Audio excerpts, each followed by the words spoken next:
आज माझ्या मतदारसंघामध्ये एक महत्त्वपूर्ण अशी प्रेस कॉन्फरन्स आपण आयोजित केली। माजी मुख्यमंत्री पृथ्वीराज चव्हाण साहेबांनी काल काही आरोप केले, त्या आरोपाचं स्पष्टीकरण करण्यासाठी आपण आज पत्रकार परिषद आयोजित केली। मी सगळी आकडेवारी ही पत्रकार बांधवांच्या समोर मांडलेली आहे।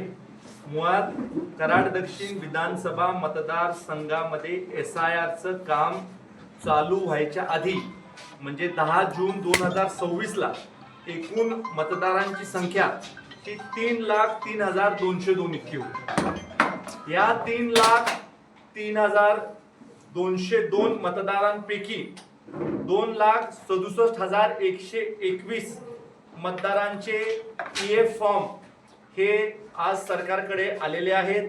जे परमनंटली शिफ्टेड मतदार आहेत त्यांची संख्या 22,263 आहे।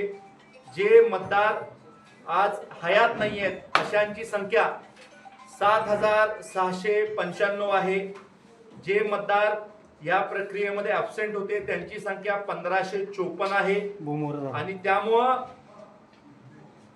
जे दुबार मतदार आहेत, दुबार मतदारांची संख्या 4,528 आहे। आणि त्यामुळं त्यांनी जो आरोप केलेला आहे की 58,000 दुबार मतदार होते, हे धाधांत खोटं आहे। सगळी आकडेवारी ही प्रांत ऑफिसकडे उपलब्ध आहे। माझी आपल्याला सगळ्यांना विनंती आहे की प्रेसचे प्रतिनिधी म्हणून आपण सगळी माहिती प्रांत ऑफिसकडून घ्यावी। प्रांत ऑफिसकडनं माहिती घेतल्यानंतर आपल्याला असं कळेल की फक्त 4,528 हे दुबार मतदार होते। SIR मध्ये मतदान व्यवस्थित करण्यासाठीची जी प्रक्रिया झाली किंवा मतदान जे दुबार होतं ते कमी करण्यासाठी किंवा इतर मतदान कमी करण्यासाठी जी प्रक्रिया झाली ती पार पडलेली आहे। आणि त्यामुळं हे जे मतदार आले होते मतदान प्रक्रियेमध्ये हे मतदान आता कमी झालेलं आहे। पण हे जे खोटे आरोप होतात आहे की 58,000 होते, 46,000 होते, काय वेगवेगळे आकडे देतात, हे चुकीचं आहे। आणि त्यामुळं माझी आपल्याला दुसरं एक आपल्याला सांगणं आहे की देशामध्ये मतदान वाढीचं प्रमाण हे साधारणतः 8% आहे। आणि आपल्या मतदारसंघामध्ये 2009 ते 14 हे 9% जास्तनी मतदान वाढलं। 23,000 मतदान वाढलं। त्यानंतर 14 ते 19 याच्यामध्ये साधारण 5%च्या आसपास मतदान वाढलं, 13,000 मतदान वाढलं। आणि 19 ते 24 25,000 मतदान वाढलं, हे 8.92% आहे साधारणतः।